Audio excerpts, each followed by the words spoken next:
Hello friends, welcome to I exam B. I am Sushil Takade, ex manager Reserve Bank of India. आप सबने ये news देखा ही होगा कि आरबीआई ने इस बार 2.69 लाख करोड़ यानी कि नियर अबाउट 32 बिलियन डॉलर्स का प्रॉफिट, या इसमें सरप्लस कहा जाता है, इतना कमाया है। तो अभी कुछ स्टूडेंट्स ने मुझे क्वेश्चन पूछा कि सर आरबीआई ने इतना प्रॉफिट कमाया, और जनरली कोई भी प्रॉफिट कमाता है तो उसको इनकम टैक्स देना पड़ता है, तो आरबीआई को कितना इनकम टैक्स देना पड़ेगा? अगर आपको इसका आंसर पता है तो आप कमेंट सेक्शन में लिख सकते हैं। मैं ये भी बताऊंगा कि कितना इनकम टैक्स देना पड़ता है और उसके पीछे का रीज़न क्या है, लॉजिक क्या है, वो भी मैं बताऊंगा। चलो यहाँ पे वीडियो स्टार्ट करते हैं। तो ये देखो, 23 मई को आरबीआई का सेंट्रल बोर्ड ऑफ डायरेक्टर्स, यानी कि जो लोग ऐसे हैं कि जो आरबीआई चलाते हैं, करेक्ट।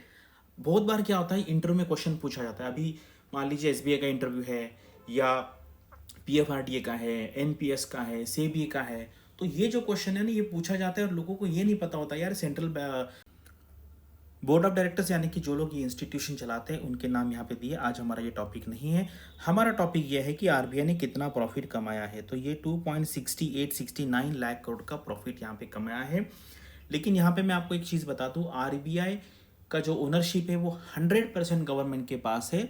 तो आरबीआई अगर इनकम टैक्स भी दे, मान लीजिए इनकम टैक्स, क्योंकि एक्चुअली सारा का सारा जो पैसा है वो सेंट्रल गवर्नमेंट का ही है। लेकिन अगर इनकम टैक्स लगाया जाए, मान लीजिए वो कोई परसेंटेज रहेगा, करेक्ट, वो कोई परसेंटेज रहेगा। और उसमें प्रॉब्लम ये भी है इनकम टैक्स में कि इनकम टैक्स जब जाता है सेंट्रल गवर्नमेंट को तो उसका फिर डिवीजन करना पड़ता है। फाइनेंस कमीशन उसका फॉर्मूला बताता है, फिर उसका पैसा सेंट्रल गवर्नमेंट में और स्टेट गवर्नमेंट में देना पड़ता है, करेक्ट। तो ये 100% सेंट्रल गवर्नमेंट का है। तो इनकम टैक्स के थ्रू अगर वो सेंट्रल गवर्नमेंट के पास मान लीजिए पूरा का पूरा जाता है सपोज, तो उसका पैसा है वो स्टेट गवर्नमेंट को देना पड़ेगा। तो यहाँ पे ऐसा नहीं होता है, पूरी की पूरी ओनरशिप सेंट्रल गवर्नमेंट को है। तो ये जो पूरा का पूरा पैसा, ये सरप्लस कहा जाता है, यानी कि सारा खर्चा जाने के बाद जो इनकम होता है उसमें से हम एक्सपेंडिचर माइनस करेंगे, तो वो जो पैसा है वो सेंट्रल गवर्नमेंट के पास जाएगा as a surplus, as a dividend. Income tax के थ्रू नहीं जाएगा, आरबीआई को इनकम टैक्स नहीं लगता है।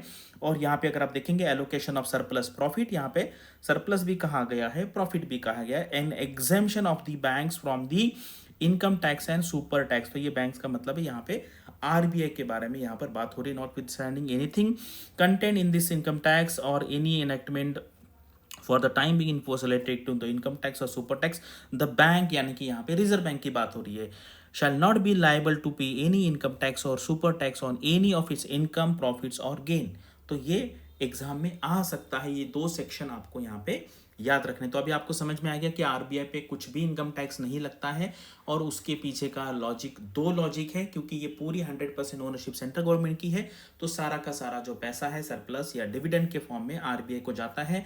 अगर इनकम टैक्स इस पे लगाया जाए तो वो पैसा भी घूम फिर के आरबीआई के पास आएगा, मतलब सेंट्रल गवर्नमेंट के पास आएगा।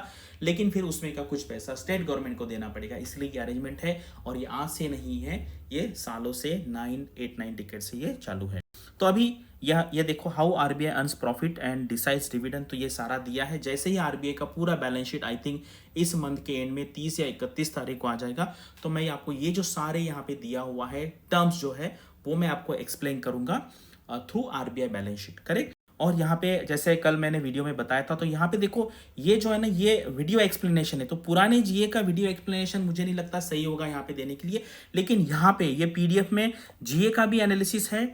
और यहाँ पे अगर आप टेस्ट देखेंगे तो इसमें भी जीए है। कुछ लोगों ने कल क्वेश्चन पूछा था, लेकिन मैं यहाँ पे करता हूँ कि यहाँ पे जीए का एटलीस्ट एनालिसिस किया जाए, कि जैसे मान लीजिए उस टाइम का क्वेश्चन आएगा, वो डिस्कस करके क्या फायदा भाई, उस टाइम फाइनेंस मिनिस्टर कौन थे, उस टाइम होम मिनिस्टर कौन थे पुराने इसमें। तो यहाँ पे लेकिन हम एनालिसिस यहाँ पे देंगे, लेकिन अब आपको उसके लिए थोड़ा टाइम वेट करना पड़ेगा। और ये 1 रुपए का कोर्स है, 1 रुपए का यानी कि फ्री में है। आप थोड़ा सा सोच सकते हैं कि भाई 1 रुपए खर्च करने से पहले कि इसको ले या ना ले। तो ये आपका फाइनल डिसीजन है। और यहाँ पे अगर आपको जीए पढ़ना है तो ये बीपीडिया है, इसके थ्रू बहुत अच्छे तरीके से वीकली, मंथली और डेली फॉर्म में हमने जीए कवर किया है। तो आपको बताना यहाँ पे कमेंट सेक्शन में कि भाई आपको पता था कि आरबीआई को कितना इनकम टैक्स लगता है और वो क्यों नहीं लगता है, उसके पीछे का लॉजिक भी मैंने यहाँ पे समझाया है। कैसे लगा वीडियो कमेंट सेक्शन में बताइए। Thanks for watching this video and all the best for your studies and upcoming examinations.